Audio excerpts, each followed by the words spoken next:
Wanna rock up and patronize the living daylights out of you. And when you're proper, you just need to actually be making like Effie White, ne? At the end of that movie, Dreamgirls, to Jamie Foxx when he's actually being swabbified by exposure, just swabbified. And this time, cranberry cake is gonna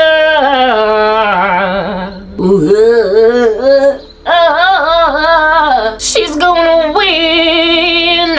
God, you about to think of that? And this time, everybody's gonna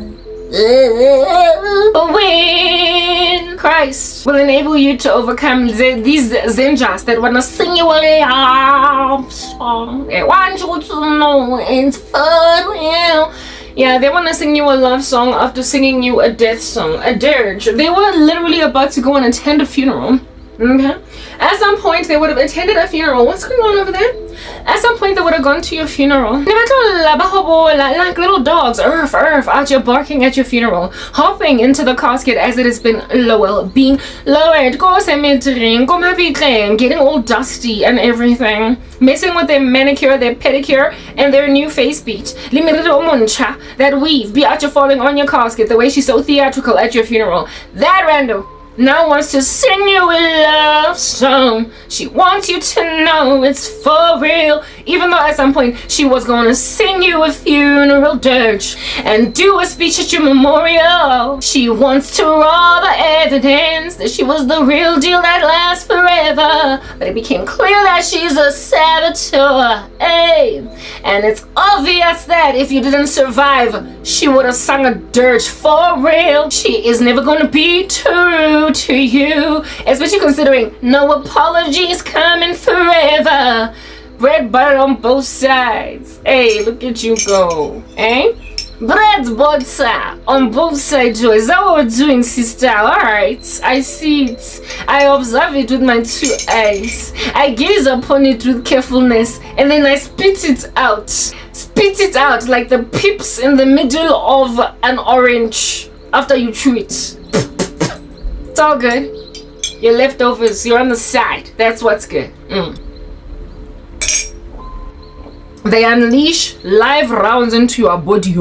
They unleash live rounds into your heart. Called worthless men. When you was a pretty cheeky, ne? When you was a quiet lady, when you beautiful, for the life of you, you can't afford to be thrown on the street, being kicked down the road like a can by everyone that's ever loved you. That's why it is a whole thing on the planet. Protect our girls, protect our girls, protect our girls. Please just do it.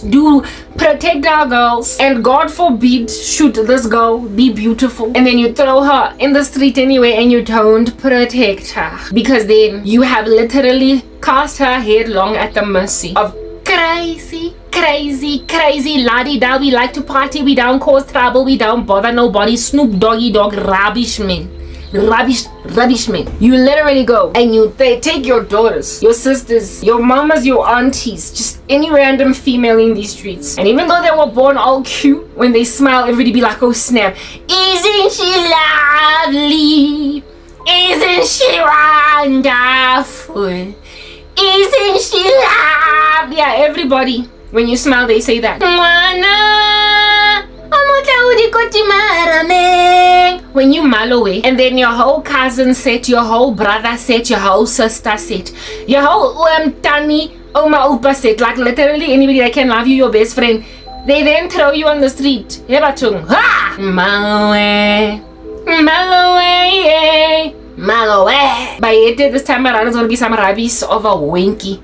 He's gonna bark all night. He is going to try and tear you apart with his fangs. Do you understand? Because who in the world throws mal away and expects her to out here hitchhike a ride with any passing, barking, winky, making like Snoop Dogg? Woo, crazy people. Last days conglomerate out here losing their wits. Last days. You are gonna go and throw your pretty girls out there and say, make it, girl, fend for yourself. Fend. And then some stupid little Korobela junkie is gonna be all up on her girl, bouncing like a dog. Winky, who let the dogs out? You.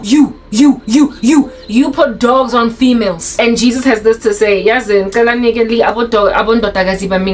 my daughters alone and let them go and marry my sons. But then you are naive. How in the world you gonna go and grab a woman at all, especially a pretty girl? And the sad thing about it is the pretty girls are the ones that suffocate the most because of the fact that they're pretty. When you've got a pretty face, you are inevitably going to be endured through envy from other women, and you are going to be wanted by more men than the regular girl on the street.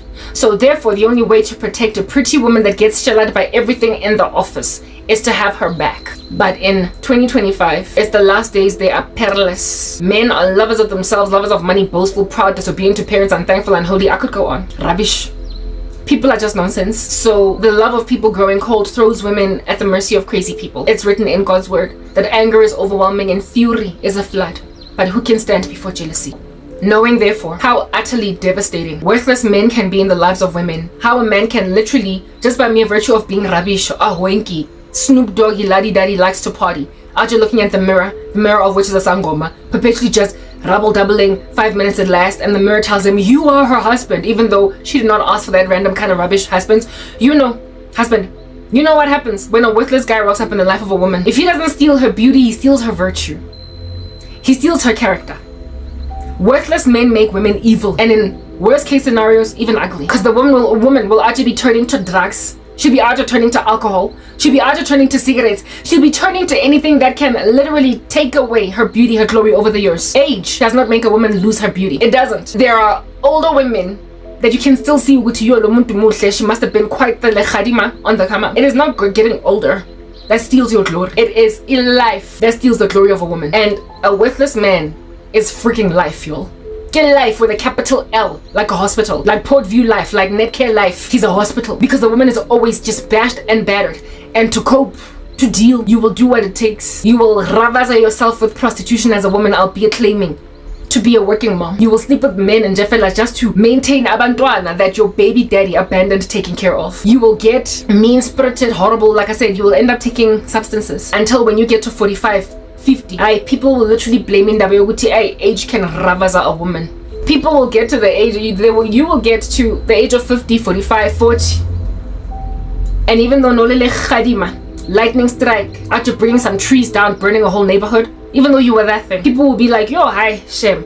When the years progress, what's happening now? Look at this woman, she used to be so beautiful. Now that she's 40, that woman was not ravazad. By passing time, fine lines and wrinkles don't take away a woman's glory. Pendulous breasts, stretch marks on the stomach from childbirth, worthless life makes a woman lose her glory if she doesn't take it in her stride in a way that is healthy. And worthless men can be, like I said, life. It's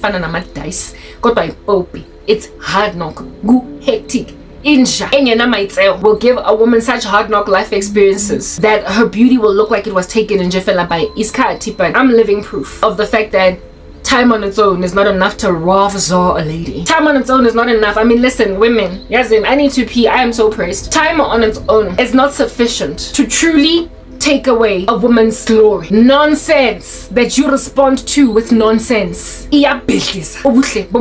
And so I am right now today being lamb-basted, ransacked, and harassed by the cherinyana tsa go swaba. Do you understand? Who are now my age, my peers, 40, 39, 41, 45, 35, who look nothing their age because bathathwe nje itsunami yensha emthole kamadice. Upopile moto, he rolled a die in front of a sangoma bar, gambled and succeeded ogutagata, pull with a noose. Some chick nje fellow ituletseng mokoning, and now that she's been taken away by the lightning strike of a worthless man, she's looking at me on some, we're all gonna go down this particular Titanic. You're not gonna be the only one that survives. Amatota abolile, so they abandon you to suffocate. I need to pee. Nyabui. I'm back. Yo, there's a cold front in this country, in this Johannesburg of ours. Yazzie, my phones are giving me grief. I'm back from the loo. They're debilitating me. So I have to walk around with headphones in my ear. Cause you know the situation with my sister. I've been explaining. But the ones that I'm wearing now, they don't even have any sound coming. I'm just creating an optical illusion right now. But my headphones are not... who said it's only this one? This one doesn't work. My Bluetooth headsets. But the one, they're new. I bought them from Temu. They're new, right?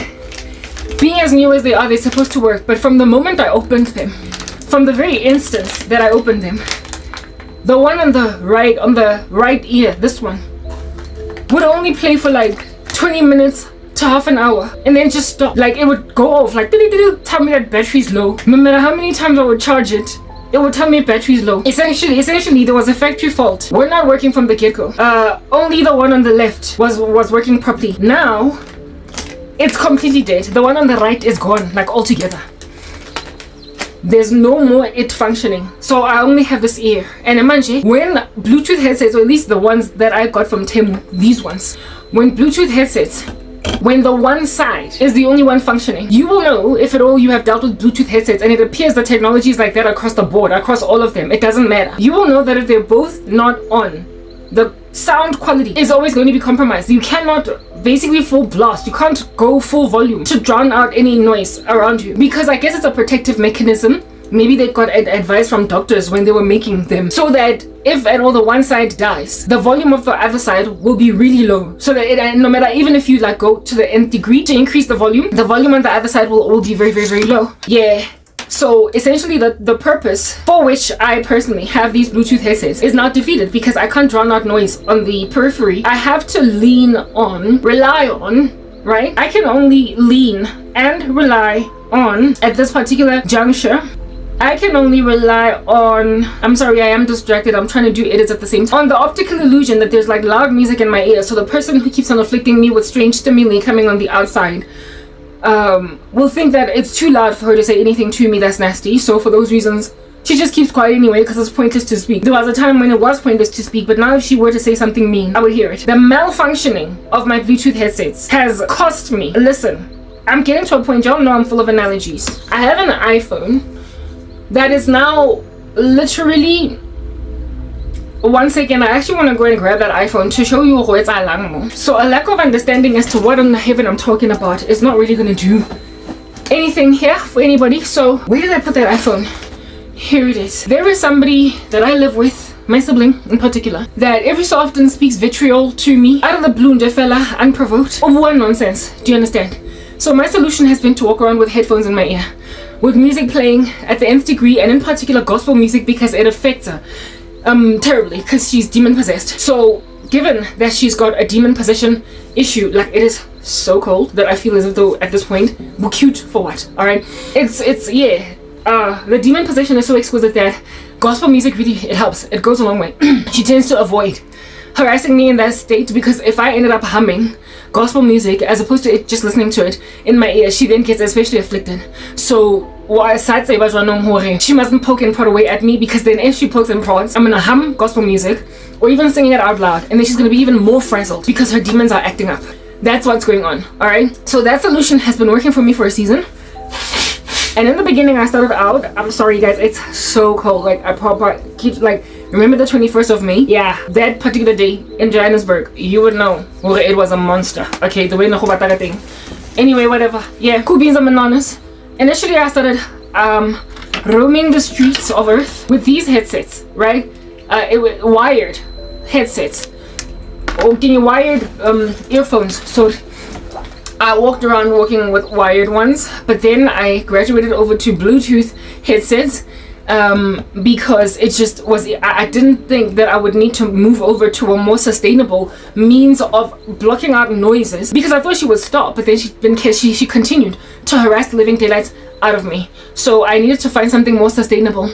And in the season when I was walking around with because I've got like 3 phones, one of which the battery is just always dying if it's not plugged in. The main one is the one that I record my videos on largely, and then there is the iPhone, which I don't record on anymore because it doesn't have enough space, but it certainly does have that. This dumb iPhone finally died. I wanted it to die, but now that I am recording a video, I need it on because I want to explain something to you to help you understand. Anyway, whatever, let me plug it in while I try to chit chatter. My iPhone, oh goodness, sorry, I know I'm all over this show. I was using the iPhone because the battery doesn't die that quickly and I can just get stuff that I want. It is an old iPhone, an iPhone 6, but it doesn't even matter that it's old because I was able to get music on YouTube with it, like quite easily, type establishment thing. But initially I was using headsets, the wired ones, and because of having to walk around carrying a phone with headsets in my ear and me putting the phone, I didn't have pockets. I started out with just outfits that don't have pockets. When I would put my iPhone in random strange places, it was sometimes like eventually one fateful day, the wire yanked my phone off the surface that it was on, and it fell on the face. Even though this iPhone has been around for a minute, the screen cracked and a whole bunch of havoc was essentially wreaked in the life of my iPhone device. And initially the phone was working fine, even though the screen was cracked like a spider's web. Even though the screen was cracked like a spider's web, it worked like the way that things work. I was gonna say like a charm, but that's not very Christian. Now, is it? But it happened again with my phone falling. It fell for a second time. This time around it fell on its face, and after the second time the sensitivity of my touch screen was not as sensitive anymore. So I would press certain buttons and they would be unpressable. It was at this particular juncture that then I was like, Karabo, you bought Bluetooth headsets, you will finally lose your iPhone because you have to keep on going in the house with headsets in your ear or something in your ear. So go and use the headsets, the Bluetooth that you bought from Temu, and you bought them for exercise, but you haven't been working out. But now I'm gonna have to use them for this. Fine, I use these headsets, but as time progresses, literally about a month is even long, maybe 3.5 weeks, I don't know. All right, but after a very short amount of time, I told you from the very beginning, from the get-go, the right headset was not working properly. It was only for 20 minutes and then it would die off. The one on the left would just keep going. I was like, oh, Temu, rubbish. Right, I bought them very cheap at Temu for, I think it was like under $50, right? They came with another package and what have you, so I wasn't too bummed by them malfunctioning because I didn't even spend all that money on them. But I know that, like, for instance, there was a Bluetooth headset, iPhone, Apple, that belonged to my sister that I found in the house that I took because Onaisile abandoned it, only for me to discover that one of the headsets is dead too. But I believe that those ones to Apple, the reason why the one on the right is not functioning properly is because the case on the one, either on the left or on the right, the case of either the left or the right earphone, that side is non-functional, in the sense that, what do I want to say? I am so like all over the show, but I'm eventually gonna get to a point. The case doesn't charge on the one side, so the headset on the one side, I say it's it, but it does actually work. What's needed is just a new case so that you'll be able to charge both the left and the right. The ones that iPhone are expensive. Anything any Apple product will be expensive, but the case is problematic. Maybe because, and again, my sister has had them for like years. Well, not years, but like for a very long time. She probably just kept dropping it. Something happened that caused the charging device to no longer charge on the one side. You can easily buy a case yaho charger go Temu, right? And so therefore it'll probably function yet again.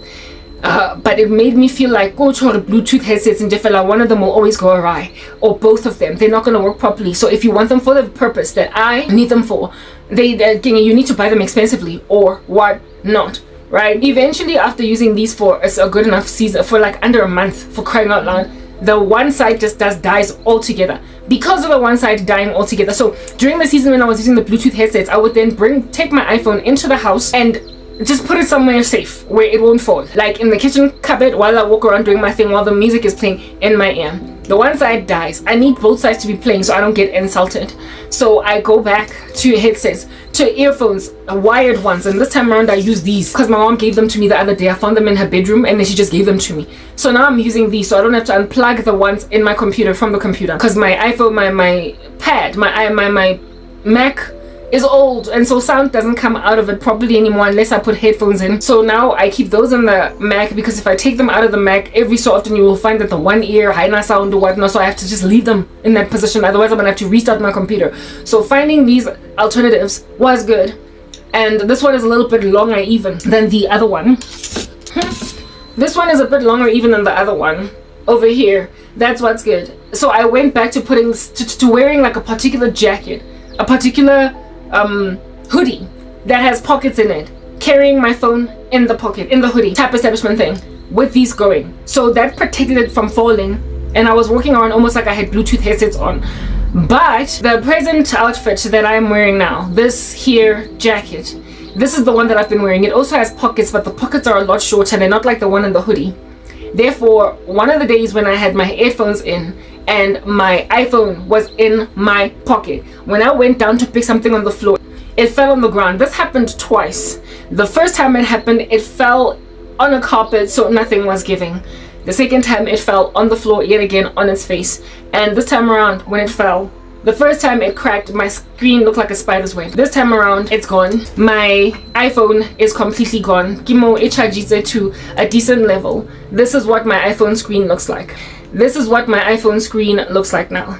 Do you understand? You need to have been following my story anally, with pedanticism, as in every video I upload you listen, so you can basically gauge what's going on. I'm like a sitcom that way, a series. If you missed last week's episode, you won't know what I'm talking about today. You're gonna have to catch up by listening to all of the stuff. So all I can do is give you this brief overview of what and all I spoke before, so you can understand how things got to this point. My iPhone went from having one crack across that it was fine, it was working, and then I had a spider's web's worth of cracks over here. You're not gonna see it because of when I edit, it blurs my stuff because my quality gets significantly reduced of my phone, not of my video, so you don't see the details of what I'm talking about. But it ended up with like a spider's web crack, and with that spider's web those cracks, I was still able to use it, but sometimes you would touch a button and it wouldn't work. So it was even very frustrating to play Candy Crush on it. This time around, it's gone. Like, my iPhone is gone. This is what it looks like. This is what it looks like, and I can't do anything. It's gone. It's gone. Yeah. So kuphelile for me pertaining my iPhone. It's a ditto, a goner. And this iPhone, I was using it in order to blur out, sound out, kick out stimuli coming from somebody that's persecuting me, who gets worsened in that state because of one madota that I'm talking about. These very men that I'm talking about that will sow discord in the life of a woman, between her and her family members, so as to slide into her DMs. And I am a child of God, so for those reasons I avoid them like the plague. Do you understand? And my avoidance strategy has been, when then the discord is being sowed with my family, I just listen to what God is rather saying in my headphones. I listen to the Lord, listen to the gospel, drown out nonsense, so I don't sin against the Lord in so reacting to somebody that is manifesting demons. But I went and I bought cheap headphones. The solution to deal with these men are these headphones, to deal with how they cause my sister to manifest. Headphones. First, I started with these, using my cell phone device. I started with these headphones, with the wired headsets. With these, eventually my phone falls to the ground until no longer. Eventually my phone falls to the ground until the screen is cracked, and so it's now malfunctional. Do you understand? And then eventually some cheap Bluetooth headsets fall apart on me, and even though I use them, they are functional, they make sense, but they're cheap, right? I then end up going to wired headsets, and my phone is now dead altogether. My iPhone is no longer functional. Once and for all, officially, it's done for. I'm not too bummed. It's literally 10,000 years old, and I didn't even buy it myself, and it did its time. It ran its rounds. It was already slow, blah blah, but I would have much rather not had it just die like this. I recently replaced the battery for $300, but it's okay.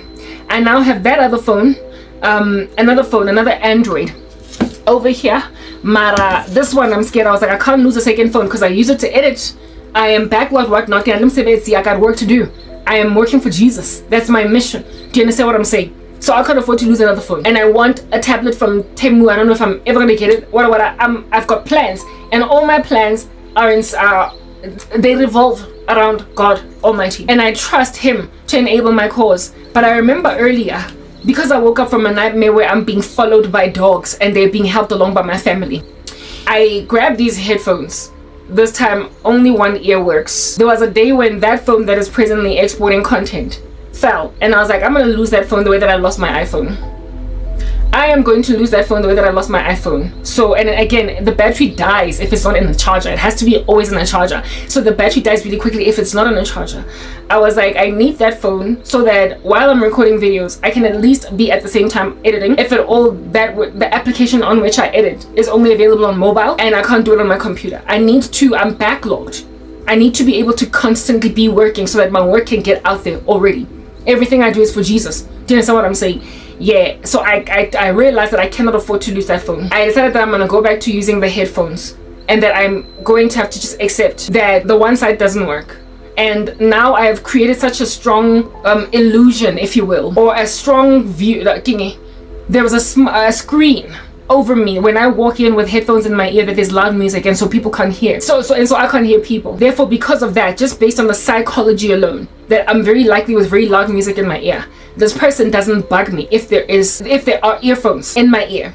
She doesn't bug me. So I realized that, okay, look, at this particular juncture, if at all you don't have a phone to walk into the house with that has music playing in it, create the illusion that there is music by just plugging these into your ear. When I went to go pee just now, I just put these in my ear, just to have them in my ear, even though there was no sound coming out, especially considering I'm using this phone to record and the other phone that I have is down here editing, and I don't ever want to unplug this phone because I need it to work for me for as long as possible to enable me to work in parallel as I'm doing my edits. But I walked into the house and I experimented with this first time yesterday without music in my ear, but with these in my ear, to create the, like I said, the optical illusion that there is music so this person can leave me alone. And so far it appears to be working. I have gotten used to having music in my ear. I prefer it when I'm washing dishes. I like the gospel music just going. So now it's just a hobby or a leisurely activity. It is now that which I like to do just because it's what I like to do. So I'm no longer doing it as a strategy to drown somebody out. So it's okay if I've got one of my phones, if at all they're available for me to utilize and not exporting content or me recording on them,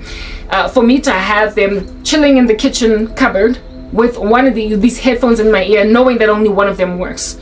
The sound is okay when it's low because it gets lowered automatically by force when only one of the headsets is working, so as to there not be an imbalance in your ears, too much of it. If one of the headphones is working, the sound is significantly reduced. So now I'm listening to the gospel music for no other purpose but the fact that I like it, right? It's no longer a strategy to drown out nonsense. So I've learned or inherited a good practice, a good behavior to always have something of God in my ear going, thanks to this thing. But the functionality for which I had these in my ear in the first place is now watered down and compromised, right?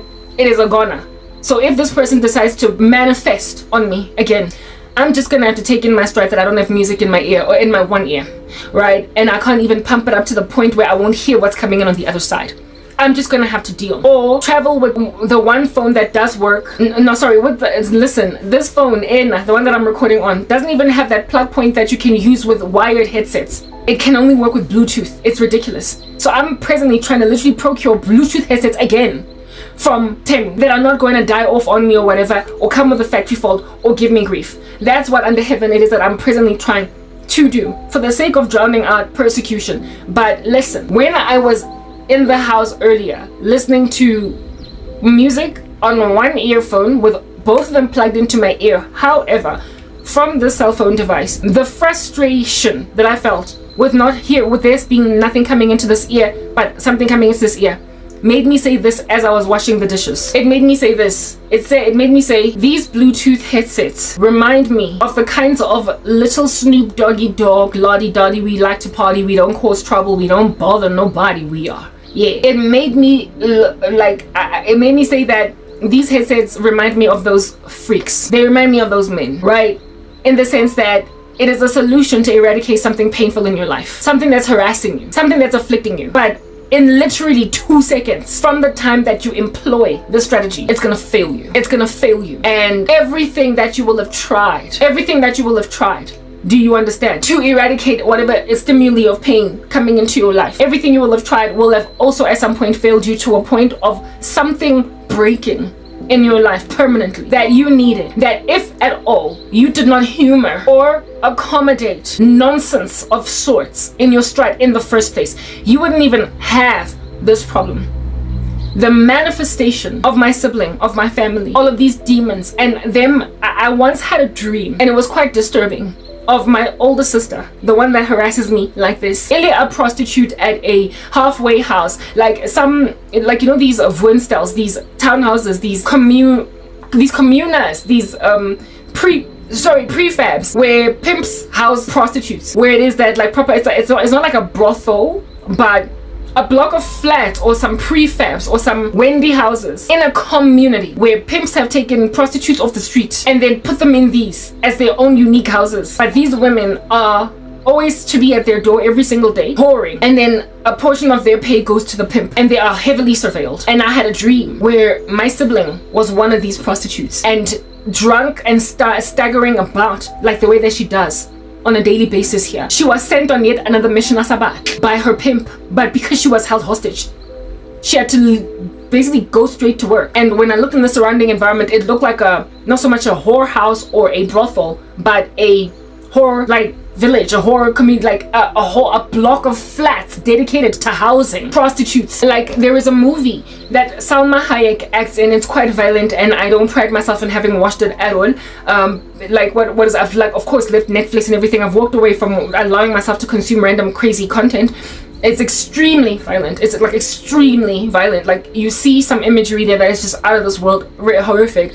I believe the lead actress there is Salma Hayek, and in the show, she is a prostitute that has been held, basically she's at the mercy or at the held hostage under the tyranny of a very hard-knocked, strong pimp. And Salma Hayek in this movie was kidnapped when she was a teenager. Do you understand? She was kidnapped and ended up working as a prostitute. So essentially she was trafficked, and she has had ever since then not been able to get out of this life. She was irresponsible as a teenager, had a teenage pregnancy, and so when she disappeared, her mother did not even go looking for her all that much, because she did not expect her daughter to be in danger and trouble, because it was already within her character to act a strange way. Do you understand what I'm saying? Therefore, nobody was looking for her, even though this time around she was really in trouble. And so the mom was now raising her daughter, or was it her son or whatnot? Her mother was now raising her child, and she had been wanting to get out of this so she could be a responsible mother to her kid. She had strong desires, but no one was looking for her because she already had such a bad reputation in the eyes of her family. Yeah. However, she was in trouble, and this pimp guy was like, had a reputation, right? I bet if at all you've seen this movie, you will know which movie I'm talking about. She had a reputation. I don't know if it was Penelope Cruz or Salma Hayek, but one of these actresses that are not from the US per se, like these Espanoli ladies, right? Hispanic ladies. Yeah, she'd been wanting to get out, but there were horror stories communicated of prostitutes who tried to flee from their head honcho pimp guy that were killed in a most horrific fashion for simply trying to escape. So everybody was just scared. Everybody was scared. Everybody of the prostitutes in this, it was a Winsdale. It was a townhouse, like a sectional title, like a complex, a block of flats, and not every flat housed prostitutes, but it largely housed prostitutes, because a whole chunk of this apartment building was owned by these pimps. Do you understand? Yeah. And the only people that could come in and out freely were clients, alongside people who lived there that were not prostitutes, and of course the pimps themselves. I made mention of pimps, right? The pimps, the clients, and people who lived there that were not, however, working for the brothel. Prostitutes, however, were extremely surveilled by police, like security guards in this particular apartment building. They were surveilled, like watched, and they could not get out of this complex. They could not go anywhere. They lived there, basically. They worked out there. Everything they did over there. If they want to exercise, they were brought treadmills, they were, yeah, etc. Their work, their life was to be lived servicing lewd men. Yeah. But one day, I don't know, this like random criminal, like Salma, one of her clients liked her. One of her clients wanted to help her escape this life, and through this client she tried to leave. The client was killed horrifically in her face, and she, after the client got killed for trying to smuggle her out, she then realized that, okay, look, I tried to escape, and they know that I tried to escape. Therefore, if I don't escape anyway, if I don't try to get out of here, I'm gonna die. So in trying to get out of this environment, if I get killed, I get killed. Either way, I'm gonna get killed. So I might as well, if at all I'm gonna get killed, run. Let me try to see if I can't escape. And if I don't escape, then I will die trying to escape. She then goes on a mission to get out, and they send on her. They then put a bounty on her head because she has locked herself in an apartment. She has guns. Like, they have smuggled guns to her. They've enabled her along. She then tries to get out of here. They then put a bounty on her head, literally in the apartment building, to other prostitutes.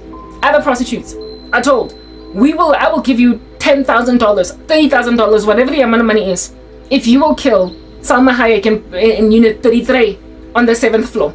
If you kill her, anybody who kills her, you're gonna get 30,000 rands for that particular kill. So not only did they send her assassins from outside on her, but literally the whole apartment building of prostitutes then started to plan to kill her. She was like John Wick. If you've seen one of the John Wick movies, there's one where they put a bounty on his head, and just about everybody in the park, everywhere he goes, at the mall, at the subway, somebody's trying to kill him because there's like a 1 million rand bounty on his head and people are trying to collect on it. Something of that nature happens, and other prostitutes in this Woonstel try to kill her, and eventually her mother is brought into this equation. The mother who wasn't looking for her comes to this place. I don't know how it happens, but it happens. The mother then tells her, this is what's going on with your child. You abandoned your kid. What a fish paste. The whole bounty on her head, them looking for her, gets her mother killed, and her child then becomes the next target by this pimp who knows that this woman, everybody that has all the prostitutes that try to kill her, she kills them. She succeeds to kill them. So like I said, it's full of carnage, like lots of blood splatter everywhere in this movie. Wababulaya. And so with her killing everybody, the pimp finally locates her mother, uses her mother against her. This woman realizes that, my goodness, they're gonna kill my mom. They then threaten with the son and whatnot, the child and what have you. And the whole movie basically culminates in her succeeding to save her child and succeeding to create a message, a warning of sorts, to send it to like either the FBI or the SWAT team, but some policing force essentially comes down hailing fire and brimstone on the syndicate, on the sex trafficking ring. And that's how she survive. But essentially her child's life is in danger. The kid survives. They do, however, try to kill her and the child. She, I think, dies in the end or lives to tell the story. I forget the whole storyline, but her attempts to escape, and the guy that tried to help her, that was a client, that mission somehow gets this information to some policing force like the FBI, and that's how this woman gets out. She gets out only because eventually the drug ring, not drug ring, but the sex trafficking ring is brought low altogether, all of it. But before then, the success to obliterate, to annihilate, kill every last assassin that has been sent on her, every last one of these assassins that are sent to her, her prosperity to kill them is the thing that'll keep your mouth basically with your jaw on the floor, gobsmacked. That Lomfaz Lorna was an underestimated little no-brainer, trafficked into a sex trafficking random ring place, right? And it, like, the way like one of the head honcho bosses gets killed by being made to drink like sulfuric acid, like hydrochloric acid, and you see like his body literally getting perforated by this acid as he is made to drink it. While it looked like it was just regular water, it's just like, yeah. And that was the what is set apart for her. That was the plague that was to kill her. That was the thing that was supposed to eliminate her, but it doesn't. Instead, she manages to kill one of the men that are one of the pimp bosses. She kills them that way with sulfuric acid. So she prospers to bring down a lot of men, a lot of women, right?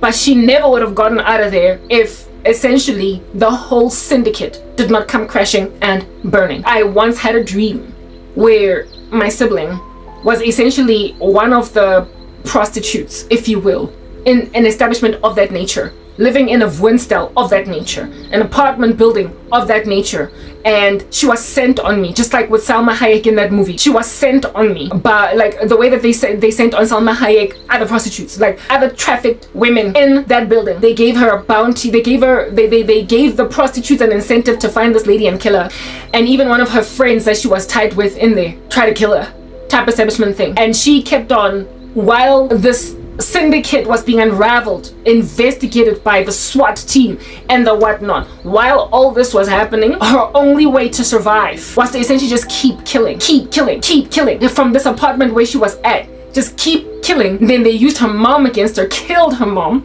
used her son against her, nearly killed her child. I think it was a daughter, I stand corrected. Killed her child, turned best friends against her. One of the ladies in the Woonstel was her best friend. That woman tried to kill her, sent by these pimps that run the syndicate. And in the end, she is in the hallway and it looks like the walls are closing in, and it turns out that rather what's coming is the SWAT team. Then she survives, but she's got a hard knock wound that is open, that's bleeding out. She's weak because she's been shot or something, and so it looks like she's gonna pass away. She tells herself that I tried to leave, I can't. Her child at that stage was in the apartment, and she's trying to block him from dying, or her from dying. Yeah, but then she eventually gets rescued, right? I think the movie ends with her being, you know how these movies end, like with Reese Witherspoon in Cruel Intentions. She's driving a vehicle, her scarf flies into the wilderness. Some movies end with the person being at the beach in a remote location, essentially having escaped the dangerous terrain. I think it ends like that, but I stand corrected. Movie ew, the Lord has used it a lot of times since I watched it. I wasn't supposed to watch it because it was carnal, and I think it was also just crass, right? Yeah, but nonetheless, the imagery therein is used a lot of times to help me understand the web of incendiary affliction that is encircling women in South Africa, or women in the last days at all, in this 2 Timothy 3 life world that we're living in, where there's just lovers like Janus and Jambres. Do you understand? These men described in 2 Timothy 3 that worm their way into the lives of weak-willed women, seeking to burden them with passions. And when people want to make better decisions for their lives, let go of old habits, right? Let go of nasty lives, like mistakes you made. When you want to break out of that grain of mistakes, they keep women in debauched lives. Like they keep women just hurting themselves with indiscretion. Like Salma Hayek in that movie was at the point of being kidnapped by these traffickers, trying to turn a leaf, and she got kidnapped. However, her family already knew her as this wayward teen, this wayward kid, this wayward woman that would disappear for weeks, months on end, and then come back home and say, Mama, I'm sorry, Mama, I'm sorry, Mama, I'm sorry. This time around when she disappeared, it was just another disappearance. So no one was looking for her. Essentially, the Lord uses that movie analogically, that those scenes, to help me understand sometimes women, and in particular I will speak to women because this web is harassing women. And there's a 2 Timothy 3 last days disaster, because there are men described, Janus and Jambres. Go read 2 Timothy 3, a type of men that are rife in the last days, coursing the streets of earth, whose core mission and primary prerogative is to literally burden women with passions. They are pleasure seekers, lovers of pleasure rather than lovers of God, having a form of godliness but denying the power thereof. They will do anything. They will wear a vestige of righteousness. They will infiltrate churches. They will make themselves pastors. The other day I had a vision of a wolf, like aiming, personified, like looking like a man, wearing a suit and everything, but the head was that of a wolf at a pulpit. And God was like, they want to bring men like that into your life. They want to bring a man that has a lot of spiritual activity, a lot of Christian, no, it's not spiritual, it is spiritual in the satanic sense, but he's got a lot of Christian activity. However, he's not my servant. He's a servant of the kingdom of darkness, and they want to marry you off to that in daughter that's always spitting the bullets of scripture at a pulpit, trusted by his congregation. But he is a charlatan, a false preacher. He is one of those out here doing magic in the temple of God, albeit claiming to be a servant of God, the unrighteous branch described in God's word in the Old Testament. I stand corrected as to which book. We know what that unrighteous branch looks like. They are described very candidly in the scriptures to be partakers in magic, prophesying even though God has not sent them, lies in the name of Jesus Christ. They rock up as shepherds, but they're not, and God calls them the unrighteous branch, and that was already in the Old Testament. How much more, if at all the Lord had a bone to pick with Levitical priests in the temple of God, however, doing magic. If God had a bone to pick with those randos, then how much more of a bone is he picking now in 2025, now that the Gentiles have embraced the King? How much more? It's haughty. And the Lord has, he has always had a big fat chunky bone to pick. Like he's always picked a massive controversy with false randos.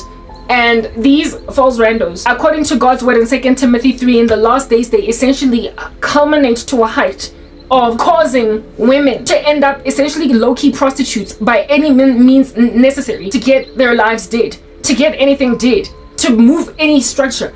You gotta settle. And the sad and disquieting thing about these crazy charlatans is that right, they're in the church, and so you would imagine that if somebody is hanging out in the church, if they're inside the brick and mortar structure that is the church, it's not going to be easy for them to just fornicate like a whole bunch, to have as much sex every single week as a worldly dude that prides himself in a body count, prides himself in how many women he can bed. Like men who are sitting in pulpits calling themselves children of God, succeeding for years, not months or even weeks, but years in a church, to pastor, to lead Bible studies, to do whatever under heaven it is that they do in the church, and still not get called out for being as hard knocker, Casanova, play daddy, like kingpin player. Do you understand? As worldly men, like, how do you get away with all that sex outside of marriage, with all these women in the congregation, as a man that's always at the pulpit? How is it, like, you know, when men are players in the world, when they sleep with a whole bunch of women,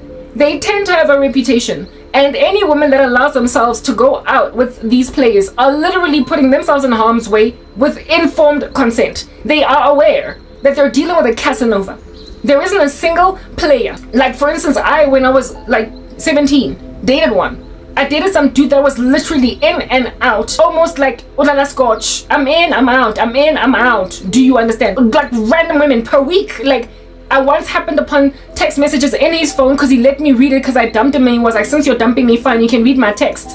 And like, out of the text messages, the SMS, something like 7 women, as I was scrolling through his text messages, were talking about how, oh baby, you drive me up the wall, I can't wait to see you, I miss you, I'm this, and I'm like that. I was like, whoa, go try and send the text message. I'm literally just in a cornucopia of these other. He was a player. Do you understand what I'm saying? When I did busy all over the show. One time when we were being driven back home to Soweto, because he used to stay Rockville, and we were giving a ride back. Him, my cousin, and I were being given a ride back home, and my boyfriend was sitting next to me, in the back seat, and he asked my cousin, who stayed in that neighborhood. I was visiting her for the holidays. Asked my cousin, right? Hey yo, Lerato. Let's say her name was Lerato. Hey yo, Lerato, do you know a woman by the name, a chick, a girl? At the time I was 17. So this chick maybe might have been herself 16, 17, maybe 19, right? Because this guy was older than me by 4 years. He asks my cousin, do you know a chick by the name of Rose, all up in these streets, right? And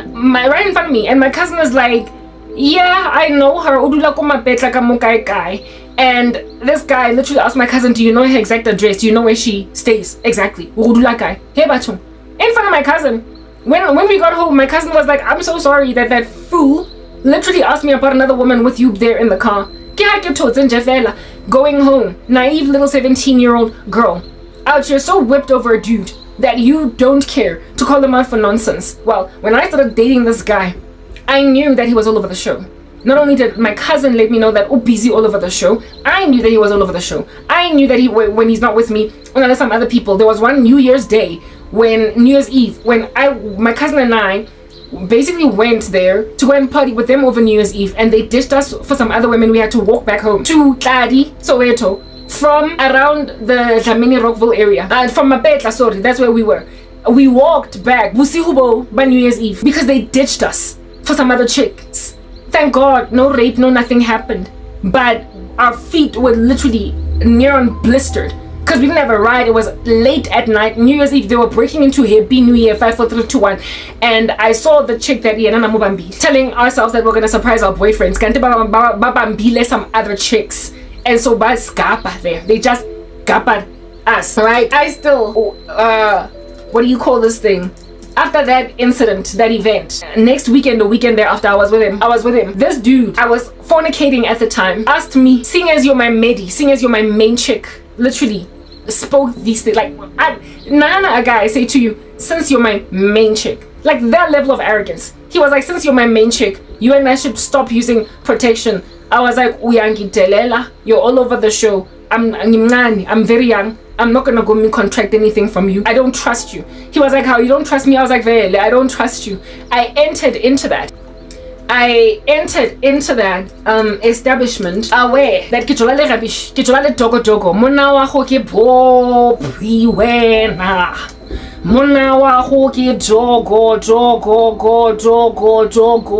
mona wa go ke bophi wena, mona wa go ke ntswa. Yeah, I knew he was a dogo. I knew he was a bobby, and because bobby, I just told myself, okay, I'm having fun. I enjoy this guy's company. I really like him a lot. If anything, I love him. Enjoy life. Mara, when he came to me and was like, let's stop using protection, I was like, I'm not about to Njengana ya go ba hectic hakana e nkapileng ka New Year's Eve to go and be with some other woman for the night. When this random Bobby Dogo, there was a day when I told you guys about I just a cousin yaka. Do you know Lady Chica Rose, a chick by the name of Rose? And my cousin answered him, and then my cousin out here apologizing to me for my boyfriend asking about some other females. That guy, mind you, the same Rose chick, I would come to learn weeks down the road that my cousin and but I wasn't there. The girls were partying with their boyfriends, them, scheme sale, and I wasn't there, however, because you know I was that student biology exam, whatever. On that particular weekend, and my boyfriend Megabambile, and they told me, your boyfriend Megabambile, man, Rose. I was like, oh my goodness, Rose, what then? My cousin's like, yeah, she's beautiful, and I was like, all sad. On some, oh my goodness, she's beautiful, so good, it's big competition, and my cousin was like, wait, Tocha. What's guy talk? She was just a jump off in and out. Una chapa drive by shooting Karabo with you oplomile. Like, you know when you pride yourself in the go to irechte. Yeah. My cousin told me that this dude did a drive by shooting with the same Rose that she gave him directions to. Told him a weekend after next, I was with him again. Informed consent in being with Dogo Bobby. Do you understand? But what I'm trying to get at is that D Bobby, D random rubbish, Mengazi, I knew that he was a dogo to a point of refusing to stop using protection even though we take an HIV test. I also was not trying. I literally did not have a naivety in my bones, hence why I never got too hurt under that guy. I didn't have a naivety in my bones that he would ever be faithful. I knew that he was always going to cheat on me. I could tell her the text message say I could say 7. Really, that isn't. Maybe it's a ballpark figure, Mara. At the end of the day, it might have even been 12 of chicks saying that they're gonna. He drives them. He drives them up the wall. Yeah.